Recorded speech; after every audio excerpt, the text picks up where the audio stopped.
talk about today can be represented without saying any words. It goes from jerseys to hats to shoes to everything. It makes friends and rivalries at the same time, leading you to new relationships to people you may have never met before. The cultural artifact that I brought today was a hat. It was given to me by an old-time long buddy that I can't see anymore, but he gave it to me as a lasting memory I'll never forget. The culture that I'm going to talk about is sports culture. It's represented in many countries, but very diverse, such as Europe has soccer and all that.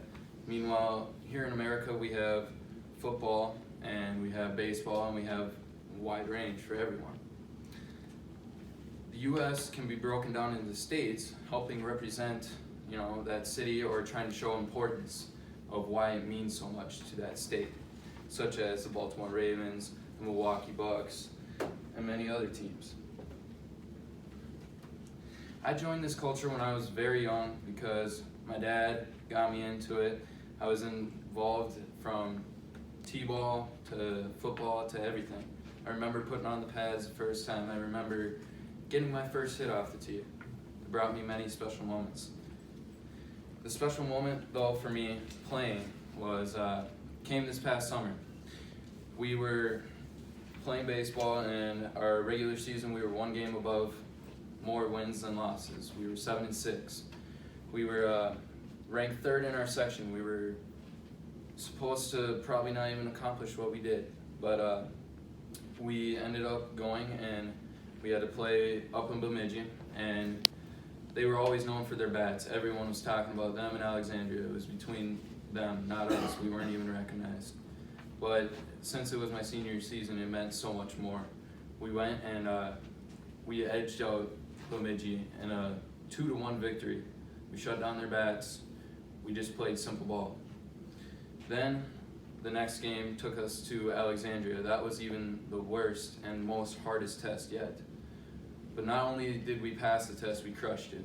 We ended up going into their own house and beating them 12-2. Now we were one game away from state.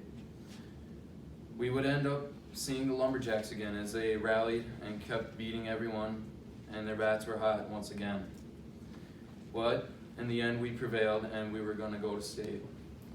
It was probably the best experience of sports so far, and it was the most meaningful. I have also had a special moment watching sports. That moment came 2 years ago, and the Marlins playing in their home stadium. However, this game meant so much more to them. The previous day they had lost a pitcher, Jose Fernandez, due to a boating accident. So in remembrance of him, as a team, they wore his jersey with his number on their back. The first batter of the game was Dee Gordon. He hadn't hit a home run all year. He was very close to Jose Fernandez. He was his best friend, and the first pitch he saw, he ended up hitting a home run. And he always kept that ball. It was in a glass case, and that moment he cried around all the way around the bases, and the whole stadium just was silent, just to remember how dear it was to him and how much it meant. So honestly, sports has brought me so many moments that I don't think any other culture could bring to anyone, and I just grew a passion for it, and it led me to travel from various states all the way to Wisconsin to New York and all that, just to see the events and leave many memories that I will never forget. Thank you.